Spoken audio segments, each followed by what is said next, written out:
Welcome student. आज हम class 6 science उसका chapter number 4 sorting material into group उसके बारे में डिस्कस करने जाने वाले। ओके, तो डायरेक्टली हम ये चैप्टर स्टार्ट करते हैं। उसमें पहले आ रहा है उसका introduction. There is a vast variety of object everywhere. हर जगह जो ऑब्जेक्ट है मतलब चीजें हैं उसकी वैरायटी हर जगह बहुत ज्यादा है। All object around us are made up of one और मोर मटेरियल। हमारे आसपास जितने भी ऑब्जेक्ट है, जितनी भी चीजें हैं, ये वो एक या एक से ज्यादा चीजों की बनी हुई है। Things can made of different materials. जो अपने पास आसपास जो थिंग्स मतलब चीजें जो है वो भी डिफरेंट मटेरियल से बनी हुई होती है, मतलब अलग अलग मटेरियल उसमें यूज होता है। Many things can be made from the same material. बहुत सारी चीजें सेम मटेरियल की भी बनी हुई है। फिर नेक्स्ट स्लाइड में आ रहा है उसका क्लासिफिकेशन। क्लासिफिकेशन क्या है? The classification of sorting and grouping things according to some basis is called classification. मतलब कि कोई भी चीज़ को हम जो है ग्रुप बना देते हैं किसी भी चीज़ का, जिससे उसके बारे में पहचान लगा पाए, उसको जान पाए, उसके बारे में इंफॉर्मेशन गेन कर पाए, तो उसको बोलते हैं classification. Basis of the grouping, we can group the material on basis of similarity and difference in their properties. हम किसी भी मटेरियल का जो ग्रुप बनाएंगे वो उसकी सिमिलरिटीज और डिफरेंस के हिसाब से उसका ग्रुप बनाएंगे। Each material has its own property that may differ from others. बहुत सारे मटेरियल जो है उसकी खुद की प्रॉपर्टी होती है और दूसरे मटेरियल से उसकी प्रॉपर्टी जो है अलग रहती है।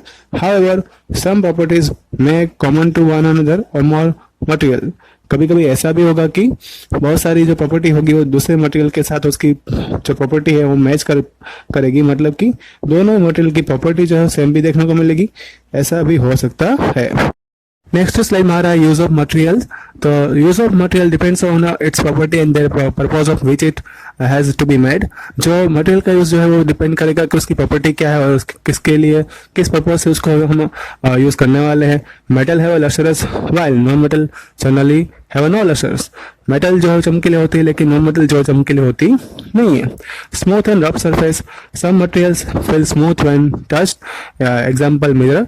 कोई कोई मटेरियल जो एकदम स्मूथ होते हैं जिससे जब उसको टच करते हैं तब उसकी मतलब हमें एहसास होता है जैसे कि मिरर है वो कैसा है, स्मूथ है।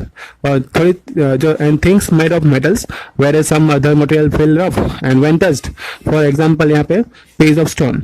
जैसे कि हम बात करते हैं तो थोड़े मटेरियल ऐसे भी होते हैं जिसको टच करते ही वो कैसे होते हैं, फिर हमें रफ देखने को मिलता है, जैसे कि कोई स्टोन है। हार्डनेस एंड सॉफ्टनेस, तो material which can be pressed easily are called soft while some other material which can not be pressed are called hard. थोड़े मटेरियल जो है मटेरियल ऐसे होते हैं कि जिसको प्रेस करते हो सॉफ्ट, मतलब प्रेस हो जाता है तो उसको सॉफ्ट बोलते हैं। और कोई कोई मटेरियल जो है उसको प्रेस हम नहीं कर पाएंगे तो कैसे हो गए, हार्ड हो गए।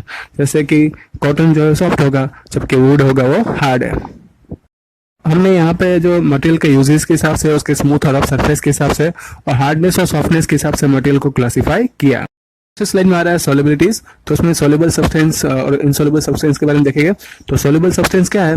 सॉल्युबल सब्सटेंस मतलब कि substance that get dissolve in water are called soluble substance. जो सब्सटेंस वाटर में डिसॉल्व हो जाएगी उसको सॉल्युबल सब्सटेंस बोलेंगे।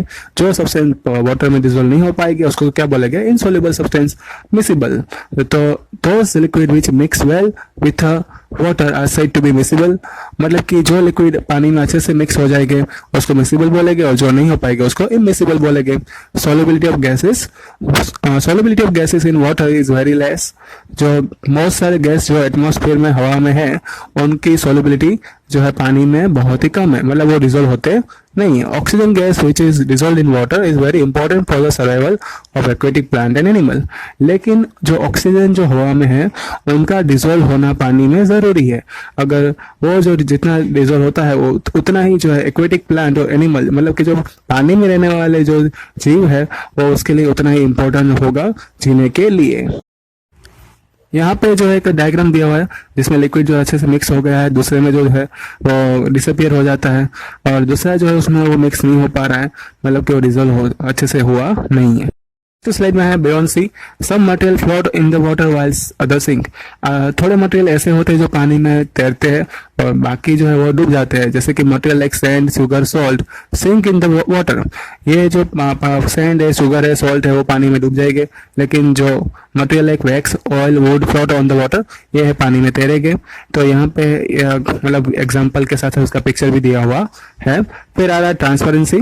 तो ट्रांसपेरेंसी में क्या है? Different materials allow the different amount of light to pass through them depending on the property called transparency.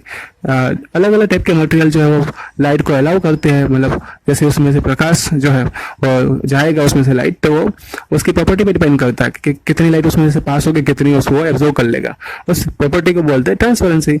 Based on the transparency material can B three types, मतलब कि उसका क्लासिफिकेशन जो है वो तीन टाइप में किया गया है. पहला उसमें है ट्रांसपेरेंट, दूसरा ट्रांसलूसेंट और तीसरा है ओपेक. तो हम तीनों के बारे में यहाँ पे स्टडी करने वाले. पहला उसमें आ रहा है opaque. Material through which we are not able to see are called opaque. जो ऐसा मटेरियल के जिसमें से हम नहीं देख पाएंगे आर पार, तो उसको हम क्या बोलेंगे ओपेक. जैसे कि वुड हो गया, आयरन हो गया, गोल्ड हो गया. लेकिन ट्रांसलूसेंट की बात करते हैं तो material through which things are only partially visible are called translucent. थोड़े ऐसे मटेरियल है जिसके अंदर से हम पार्शली मतलब आधा देख पाएंगे आधा नहीं देख पाएंगे, ऐसा होगा तो उसको बोलेंगे ट्रांसलूसेंट. जैसे कि बटर पेपर है, ओल्ड ग्लास डोर है, तो ये सभी जो है उसमें से हमें ट्रांसलूसेंट नाम के मटेरियल से पहचाना जाएगा. Transparent material through which things can be seen are called transparent. मतलब जो मटेरियल के आर पार हम पूरी तरीके से देख पाएंगे तो उस मटेरियल को क्या बोलेंगे transparent material. For example glass, water and air, test tube. Things are group together for convenience and study their properties. तो इस तरह से हम ऐसी चीजों को ग्रुप बना सकते हैं और स्टडी के मतलब उसकी स्टडी भी कर सकते हैं. नेक्स्ट स्लाइड में आ रहा है हार्ड, इनसोल्युबल एंड लसर्स. तो हार्ड मतलब material which can not be pressed easily are called hard. Example यहाँ पे स्टोन. ऐसे मटेरियल जो इजीली प्रेस नहीं हो पाएंगे तो उसको क्या बोला जाएगा, हार्ड मटेरियल बोला जाएगा. इनसोल्युबल मतलब कि material which do not resolve in water is are called insoluble. जो मटेरियल पानी में रिजोल्व नहीं होगे, घुलेंगे नहीं, तो उसको क्या बोला जाएगा इनसोल्युबल. लसर्स. सब material have a special shine on them which is called लसर. थोड़े मटेरियल ऐसे रहते हैं जिसके ऊपर जो चमकीलापन रहता है वो स्पेशल रहता है, तो ऐसे मटेरियल को बोलते हैं लसरस मटेरियल. नेक्स्ट है उसमें मटेरियल एंड मेटल. तो मटेरियल मतलब matter of which object is made is called material. जिस मैटर मतलब कि ऑब्जेक्ट जिस मैटर का बना होता है उसको क्या बोलते हैं मटेरियल बोलते हैं. जैसे कि ग्लास है, स्टील है, वुड है, etc. Metals material which have a certain property like lustrous, malleability, ductility and are sonorous, good conductor of heat and electricity are called metal. ऐसे मटेरियल जो है जो चमकीले होते हैं, मेलेबल होते हैं, मतलब उसको गर्म करते हो लंबे हम खींच सकते हैं. फिर डक्टिलिटी भी होती है, ठीक है. फिर सोनरस भी होते हैं, मतलब तो उसमें आवाज़ भी आती है, जैसे कि बेल बजते तो नहीं आवाज़ आती है, वैसे सोनरस भी होते हैं. फिर गोल्ड मतलब कि उसमें हीट अच्छे से पास होती है और वो करंट भी पास करते हैं, तो उसको क्या बोलते हैं मेटल. नेक्स्ट स्लाइड में आ रहा है grouping on the basic of common property. इसमें object are made up of different material.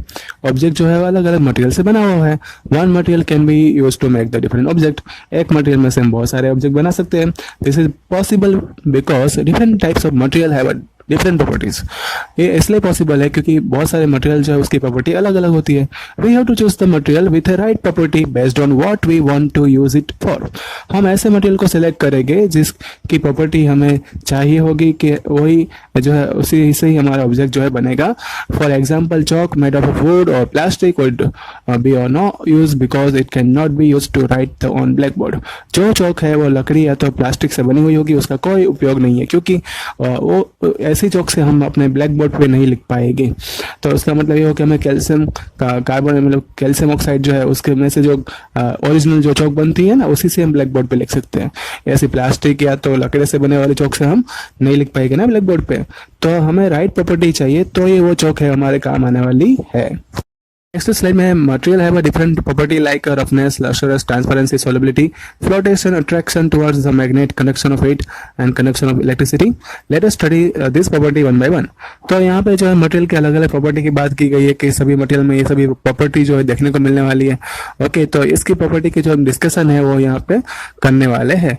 ज्यादा डिस्कशन डिटेल में नहीं है, थोड़ा थोड़ा डिस्क्रिप्शन सबका बनाया हुआ है और मैंने सबके एक स्लाइड बना दी है.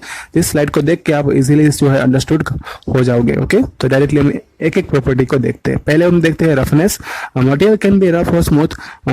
रफ मटेरियल हैव बम्प्स और ridge on their surface which can be felt by touching them. Rough surface हो गया, उसके ऊपर जो रिजेस देखने को मिलते हैं, तो खांचे देखने को मिलते हैं, मतलब कि तो उससे हमें पता चल जाएगा कि उसकी सरफेस कैसी है, रफ है। And smooth material like this bumps, मतलब कि स्मूथ मटेरियल में ऐसा कुछ होगा नहीं। एंड दूसरा example of the rough material are rocks, sandpaper and bark of trees. यहाँ पे एग्जाम्पल भी दिया हुआ है कि रॉक पत्थर जो है, सैंड पेपर है, बार्क ऑफ ट्रीज है, वो सब कुछ रफ मटेरियल में आता है। Glass sheet, flower petals and सब surface of apples are example of smooth surface. तो ऐसे भी एग्जाम्पल जो है स्मूथ सरफेस के भी यहाँ पे बताए हुए है। दोनों का जो है कि फोटो भी यहाँ पे दिया हुआ है। फिर लशरस, तो आगे हमने जब जस्ट डेफिनेशन तो आगे समझी थी, यहाँ पे थोड़ा डिटेल में आ गया, 2-3 लाइन एक्स्ट्रा बताई हुई है। लशर is a sign of the material, all metals in the pure state are shiny and said to possess a lustrous। Most of जितने भी मेटल है वो सभी चमकीले हैं और वो चमकीलापन रखते हैं। This property of metal is widely used for making jewelleries and other decorative articles. यही प्रॉपर्टी जो है मेटल की, उसी से हम क्या बनाते हैं, ज्वेलरीज बनाते हैं और आर्टिकल को सजाने के लिए भी उपयोग करते हैं। मटेरियल लाइक गोल्ड, सिल्वर और ब्रॉन्ज हैव अ लस्ट्रस। जो मटेरियल है सोने के, चांदी के या ब्रॉन्ज के बने हुए वो चमकीले होते हैं। तो ये था आपका पार्ट 1। पार्ट 2 जो है जल्दी आएगा, व्हाट्सएप से आपको नोटिफाई कर दिया जाएगा और होमवर्क दे दिया जाएगा। अगर रिवाइज करते रहना, और कमेंट बॉक्स में अगर कोई आपका डाउट है तो मुझे यहाँ पे जो नीचे दिया हुआ है कमेंट बॉक्स, उसमें आप मुझे लिख कर बता सकते हैं। रिवाइज करते रहना। Thank you all.